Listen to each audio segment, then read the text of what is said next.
ॐ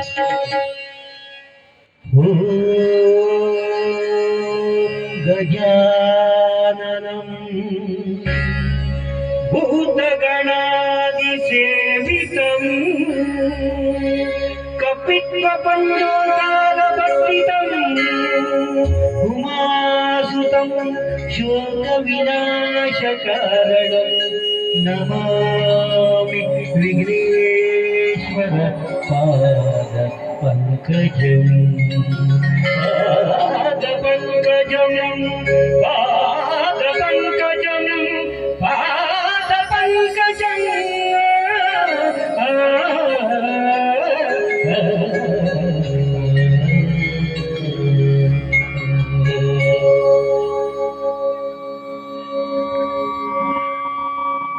ನಮ್ಮೂರ ನ್ಯಾಯ ದೇವರು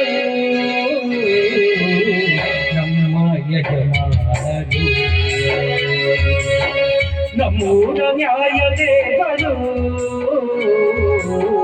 ನಮ್ಮ ಯಜಮಾನರು ಮಾತಿನಲ್ಲಿ ಮೋಸ ಇಲ್ಲ ಪ್ರೀತಿಯಲ್ಲಿ ಸುಳ್ಳಿಲ್ಲ ಮಾತಿನಲ್ಲಿ ಮೋಸ ಇಲ್ಲ ಪ್ರೀತಿಯಲ್ಲಿ ಸುಳ್ಳಿಲ್ಲ ನ್ಯಾಯಕ್ಕಾಗಿ ದುಡಿವರು ನಮ್ಮ ಈ ಯಜಮಾನರು ನಮ್ಮೂರ ನ್ಯಾಯ ದೇವರು ನಮ್ಮ ಈ ಯಜಮಾನರು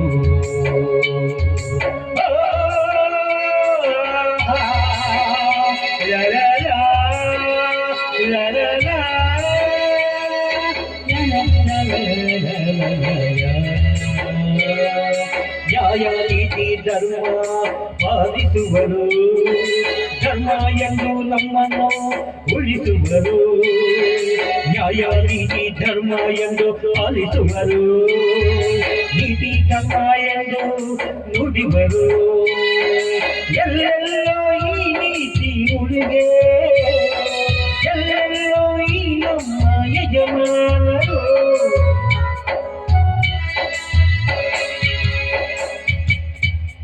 ನಮ್ಮೂರ ನ್ಯಾಯ ದೇವರು ನಮ್ಮ ಈ ಯಜಮಾನರು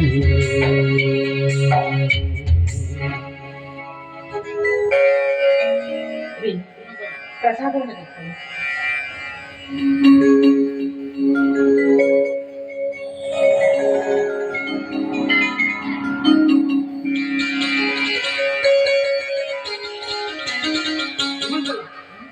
ದೀರ್ಘ ಆಯುಷ್ಯರಿಗೆ ದೀರ್ಘ ಸುಮಂಗಲಿಯಾಗಿದೆ. ಅಲ್ಲ ಸುಮ, ದಿನನಿತ್ಯ ನೀನು ದೇವರ ಕಡೆಗೆ ಹೋಗಿ ನೇತಕ್ಕಾಗಿ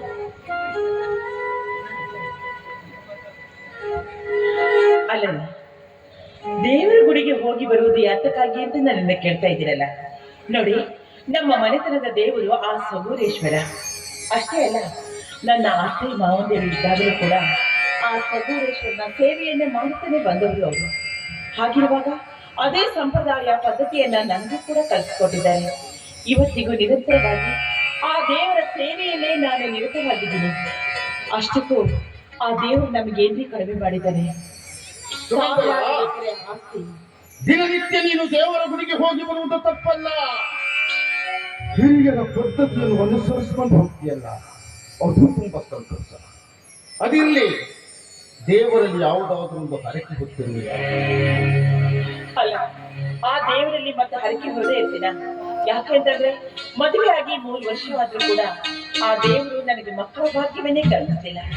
ಆದಷ್ಟು ಬೇಗ ನನಗೂ ಒಂದು ಮಗುವಿನ ಭಾಗ್ಯವನ್ನ ಕರುಣಿಸಿದ್ರೆ ಈ ಊರಲ್ಲಿರುವ ಎಲ್ಲ ದೇವರಿಗೂ ತುಪ್ಪದ ದೀಪವನ್ನು ತಪ್ಪು ಸುಮ, ತಪ್ಪು. ಮಕ್ಕಳನ್ನು ಪಡೆಯಬೇಕಾದ್ರೆ ಅದಕ್ಕೊಂದು ಪುಣ್ಯ ಪಡೆದಿರಬೇಕು. ಬರಲಾರದ ಭಾಗ್ಯ ಬಯಸಿ ಮನಸ್ಸಿಗೆ ನೋವು ಮಾಡಿಕೊಳ್ಬೇಡ. ಬದುಕು ನೀನು ತಿಳಿದುಕೊಂಡಷ್ಟು ಸುಲಭವಲ್ಲ. ಬದುಕಿನ ಚದುರಂಗದಾಟ ಯಾರೂ ತಿಳಿದಿಲ್ಲ, ತಿಳಿಯುವುದೂ ಇಲ್ಲ. ಮಕ್ಕಳ ಮಮಕಾರವನ್ನು ಬಿಟ್ಟುಬಿಡು. ಜನರ ಸೇವೆಗಾಗಿ ನಾವಿಬ್ಬರು ಶ್ರಮಿಸೋಣ. ಜನಸೇವೆ ಜನಾರ್ದನ ಸೇವೆ ಎಂದು ನಂಬಿಕೊಂಡವರು ನಾವು. ಅಲ್ಲ ರೀ, ನನಗೆ ಮಕ್ಕಳಾಗ್ಲಿಲ್ಲ ಅಂತ ನಾನು ಇಷ್ಟೊಂದು ವ್ಯಥೆ ಪಡ್ತಾ ಇದ್ರೆ ನೀವು ಬರೀ ಸಮಾಜ ಸೇವೆ, ಜನರ ಸೇವೆ ಅಂತ ಮಾತನಾಡ್ತಾ ಇದ್ದೀರಲ್ಲ. ಅಂದ್ರೆ ನನ್ನ ಬಗ್ಗೆ ನಿಮ್ಗೆ ಸ್ವಲ್ಪ ಕಾಳಜಿನೇ ಇಲ್ವಾ? ನಿನ್ನ ದುಃಖ ಸಾಮರ್ಥ್ಯ ಇದೆ. ಆದರೆ ನಮಗೆ ಮಕ್ಕಳಾಗಲಿಲ್ಲವೆಂದು ನಾವು ಜನರ ಸೇವೆ ಮಾಡುವುದು ನಿಲ್ಲಿಸಬೇಕಾ? ಈ ನಾಡಗೌಡರ ಕುಟುಂಬಸ್ಥರ ಮನೆತನ ಏನು ಅಂತ ನಿನಗೆ ಚೆನ್ನಾಗಿ ಗೊತ್ತು. ಈ ಸುತ್ತ 40 ಹಳ್ಳಿಗೆ ಈ ನಾಡಗೌಡರ ಮನೆತನವೇ ನ್ಯಾಯಾಲಯ.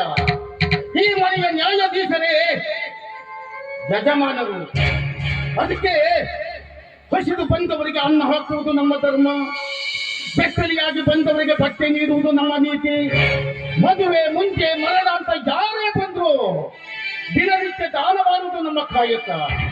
ಅದರಲ್ಲೂ ದಾನದಲ್ಲಿ ಅನ್ನದಾನ ಶ್ರೇಷ್ಠ ಅಂತ ತಿಳಿದು ಈ ನಾಡಗೌಡರ ಹೆಸರಿನಿಂದ ದಾಸೋಹ ನಡೆಯುತ್ತದೆ. ಆ ದಾಸೋಹದಲ್ಲಿ ದಿನನಿತ್ಯ ಸಾವಿರಾರು ಜನರು ಉಂಡಿ ನಾಡಗೌಡರನ್ನು ಸ್ಮರಿಸುತ್ತಾ ಹೋಗುತ್ತಾರೆ. ಅದು ಒಂದೇ ಪುಣ್ಯ ಸಾಕು.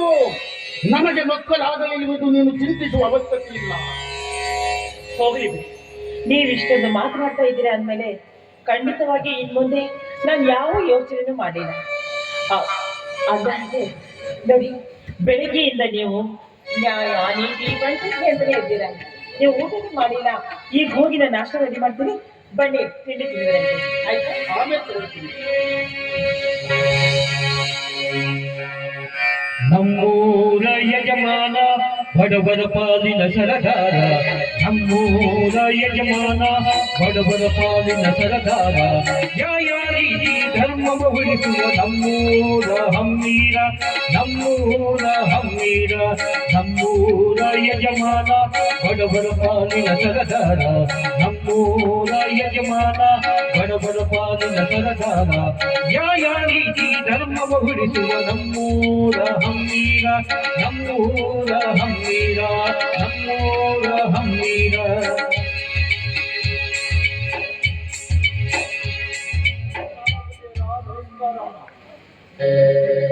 ಆದಿಚಪ್ಪ, ಬಹು ದಿನಗಳ ನಂತರ ನಮ್ಮ ಮನೆಯ ಅರಮನೆಯನ್ನು ಪ್ರವೇಶ ಮಾಡಿದೆಯಲ್ಲ, ಏನು ಸಂಸಾರ? ಏನಿಲ್ಲ ಸಾವುಕಾರ, ನನಗಿರುವುದು ಒಂದೇ ಒಂದು ಮಗ. ಅವನನ್ನ MBBS ಕಲಿಸಕ ಹತ್ತೇನ್ರಿ. ಈ ವರ್ಷ ಕೊನೆ ವಿದ್ಯಾಭ್ಯಾಸ ಅಂತ ದಿಕ್ಕಂತ ನನ್ನ ಮಗ 10 ಲಕ್ಷ ರೂಪಾಯಿ ಬೇಕಂತ ಕೇಳ್ಕೊಂಡಿದ್ದಾನೆ. 10 ಲಕ್ಷ ರೂಪಾಯಿ ಕೊಡ್ಲಿಲ್ಲಿದ್ರ ಕಾಲೇಜ್ ಬಿಟ್ಟು ಊರಿಗೆ ಬರ್ತಾಯಿದ್ದಂದ್ರ ನಿಮಗೆ ಗೊತ್ತುಂಟು, ನಾವು ಗಂಡ ಹೆಂಡತಿ ಕೂಲಿ ಬೇರೆಯವರ. ಅದಕ್ಕಾಗಿ ನಿಮ್ಮ ಹತ್ರ ಒಂದ್ ಮಾತು ಕೇಳ್ಬೇಕಂತ ಬಂದಿದ್ದೀನಿ.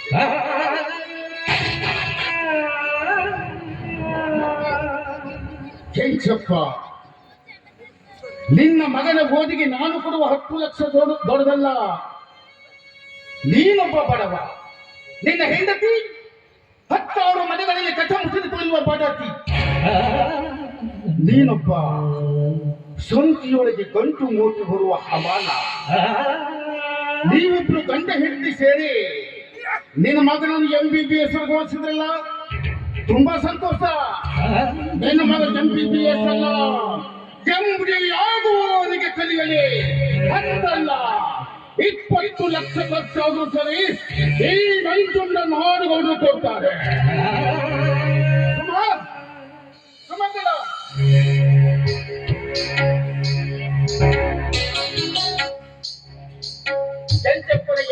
ಕೆಂಚಪ್ಪನ ಮಗನ MBBS ಓದಿಗಾಗಿ 10 ಲಕ್ಷ ಹಣ ಬೇಕಂತೆ ತೆಗೆದುಕೊಂಡು ಬಾ. ಸರಿ.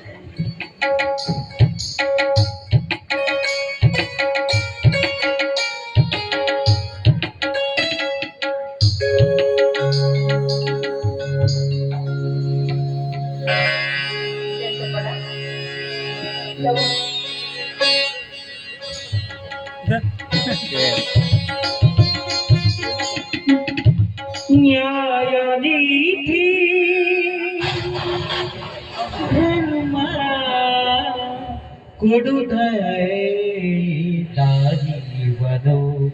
ಈ ಸೀಮೆಗೆ ಶಿವ ನೀಡಿದವನು.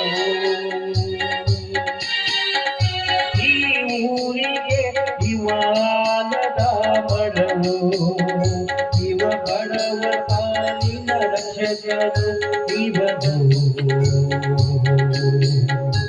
ಇವನು ಬಡವರ ಪಾಲಿನ ದೈವ ಇವನು. ಇವ ಸೀಮೆಗೆ ವರದಾನ ಇವನು.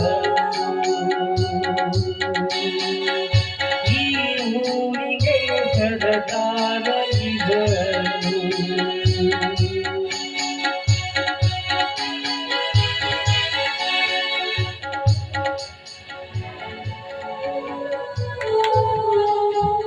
ಕೆಂಚಪ್ಪಣ್ಣ ಬಾಯ್. ಅಲ್ಲ ಕೆಂಚಪ್ಪಣ್ಣ, ಹಣ ಕೊಟ್ಟು ನಿನ್ನ ಅಳುವನ್ನ ನೀನು ನಿಲ್ಲಿಸೇ ಇಲ್ವಲ್ಲ, ಯಾಕೆ? ನಿಮ್ಮ ಉಪಕಾರ ಇದು ಉಪಕಾರದ ಮಾತಲ್ಲ.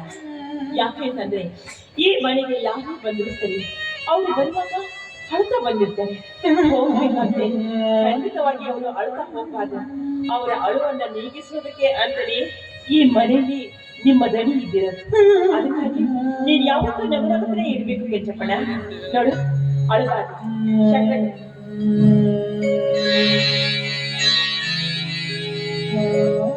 ಈ ಸಕ್ಕರೆಯನ್ನ ತಿಂದು ನಗನಗಕ್ಕೆ ಮನೆ ಆಯ್ತು.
₹10,000 ದಂಡ ಕಟ್ಟಿ ಊರಿನಲ್ಲಿ ಮೆರವಣಿಗೆ ಮಾಡಿ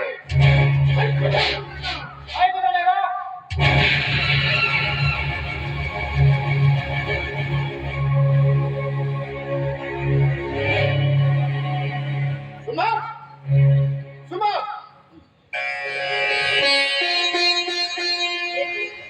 ನಾನು ಸ್ವಲ್ಪ ದಾಸೋಹಕ್ಕೆ ಹೋಗ್ಬರ್ತೀನಿ. ಅಲ್ಲ, ನಿಮಗೆ ಬೇರೆ ಕೆಲಸನೇ ಇಲ್ಲ ಅಂತ ಅನ್ಸುತ್ತೆ. ಬರೇ ಊರಿನ ಚಿಂತೆ ಬಿಟ್ಟರೆ ಮನೆ ಕಡೆ ನಿಮ್ಗೆ ಸ್ವಲ್ಪನೂ ಚಿಂತೆ ಇಲ್ಲ. ನಿಮ್ಮ ಆರೋಗ್ಯದ ಕಡೆ ಗಮನ ಕೂಡ ನಿಮ್ಗಿಲ್ಲ. ದಾನ ಧರ್ಮ ನ್ಯಾಯ ನೀತಿ ಅಂತ ಮಾಡ್ತಾ ಊಟ ಮಾಡೋದನ್ನೇ ಮಾಡ್ತಿದ್ದೀರಲ್ಲ ರೀ. ಸ್ವಲ್ಪ ಊಟ ಮಾಡ್ಕೊಂಡು ಹೋಗಿ ಬನ್ನಿ. ಸುಮಾ, ಪುಣ್ಯದ ಕೆಲಸ ಮಾಡುವವನಿಗೆ ಹೊಟ್ಟೆ ತುಂಬ ಉಣಿದಿದ್ರು ಕೂಡ ನಿದ್ರೆ ಬರುತ್ತೆ. ಅದೇ ಪಾಪದ ಕೆಲಸ ಮಾಡುವವನಿಗೆ ಹೊಟ್ಟೆ ತುಂಬ ಉಂಡು ಕೂಡ ನಿದ್ರೆ ಬರೋಲ್ಲ. ಒಟ್ಟಾರೆ ಮನಸ್ಸಿಗೆ ನೆಮ್ಮದಿ ಬೇಕು.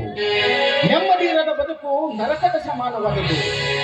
ಅದರಲ್ಲೂ ನಿನ್ನಂತ ಭಾಗ್ಯಲಕ್ಷ್ಮಿ ನನ್ನ ಮನೆಗೆ ಹೆಬ್ಬಾಗಿಲು ಬಲಗಾಲಿಕ್ಕೆ ಒಳ ಬರುವುದೇ ನನ್ನ ಭಾಗ್ಯವೆಂದು ಭಾವಿಸಿಕೊಂಡಿದ್ದೇನೆ. ಇಂಥ ಸಂದರ್ಭದಲ್ಲಿ ಕುಣಿದು ನಲಿದು ಕುಣಿದು ಕುಪ್ಪಳಿಸೋಣ.